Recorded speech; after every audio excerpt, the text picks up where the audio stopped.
My wife needs me to give this explanation of Jesus Christ not being God. Who is Jesus Christ? So the thing is that Jesus was a man before his resurrection. At his resurrection, he became a God because he is no longer a human. Because there is no way anybody's getting up from the dead after 4 days, never dying again. Lazarus, 4 days. Jonah in the whale, 3 days. You're not breathing in a whale or in a big fish. You're not going to be breathing. He was dead. It's been verified. He was dead. He choked to death. You're not going to be not smothering on whatever is in a whale without dying. Or whatever's in a big fish. Okay, he was dead 3 days and 3 nights, and God said that's just a foretaste of what I'm going to do when my Messiah comes. You know, Jesus Christ is God's Messiah too. Not from the same aspect he's our Messiah, but he's God's man, man's Redeemer. And so, therefore, he is now a God seated next to the star God. Does it not say, my Lord?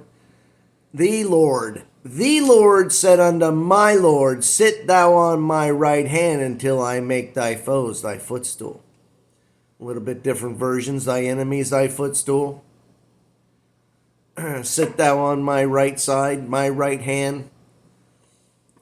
Seated at the right hand side of God. Right there. He's a God now, but he had to accomplish in humanity, in what he did, he suffered. Nobody suffered that much. And when he died, he said, God, unto thee I command my spirit. And the words before that was, for this purpose, this reason, I was spared, I was kept. Unto thee I command my spirit, and only in this sequence can this go. Because he did nothing for God to take the Spirit back. Therefore, he had to give it back to God. And at that point, he became a human of body and soul without God's Spirit. Because he gave it back when he said, unto thee I command my spirit. And when he did that, that life that kept him alive until that very second, that he said, it is finished. And he gave up his breath life, his nephesh kai, that which made him alive being a human, having sent his spirit back to God. If he had been his spirit, he wouldn't have been able to say anything after he sent his spirit back to God. But he said, it is finished. And he breathed his last breath. And the rocks rent. And the veil was rent from top to bottom. And the centurion said, truly, this was the Son of God. And he was dead for 3 days and 3 nights without God. And at his resurrection, he was no longer a man, because a man is not going to come through the walls and say, peace be unto you. That was just dead for 3 days and 3 nights, 72 hours, and beaten before that for over 40 hours. No man. So, and Jesus Christ was the only one to bring somebody back from the dead after being dead 3 days and 3 nights. So, in that, Jesus Christ did not become a God until his ascension, until his resurrection. And at his resurrection, he went out to the imprisoned devil spirits that caused the flood of Noah's day and showed himself alive. It's all spiritual out there. There ain't no human information needed out there. So I guarantee you he didn't need to show up as a human for those devil spirits to know what the hell was going on. Then, before he presented himself to the temple as first fruits from the dead, he saw Mary near the tomb. And she, thinking him to be the gardener, said, "Where have you laid my master? We will go get him and we will take care of him." Because obviously he wasn't in the tomb now, was he? Thinking that he was the gardener. "Hi, honey. You're on video." That was my wife. So, thinking him to be the gardener, she's like, "Tell me where you've laid him, because obviously you moved him." And he said, "Mary."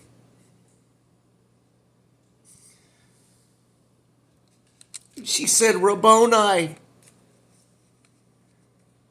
In that distress, there is no way by her understanding she would have come out of that distress and instantly heard the voice of the Master.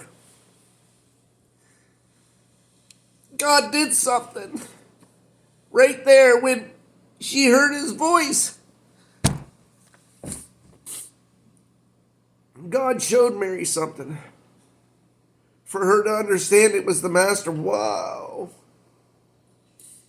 And of course she's going to want to leap right on him.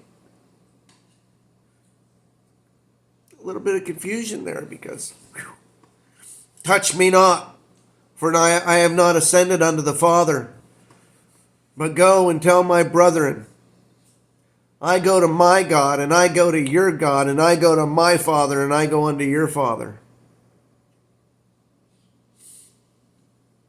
In his resurrected body, he still addressed God as God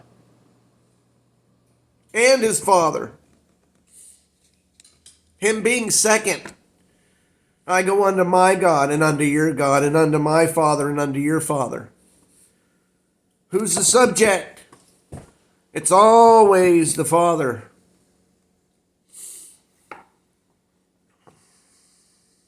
So, Jesus Christ right now, yeah, he's a God. He ain't human. He ain't breathing. He don't have a human body. He was given what God needed to give him for him to be able to be understood on earth after his resurrection. Don't try to understand it. It says you won't be able to. That the mystery of being changed from human into a spiritual being is a mystery, because you'll never understand it until the return of Jesus Christ. And we are his cookie cutters. Stamp me, baby. Stamp me out. Cookie cutter for Jesus Christ at his return. So, that's that. Jesus Christ is a God next to the star God. And we also will be gods. Oh yeah, that sounds a little religious and it sounds a little far-fetched.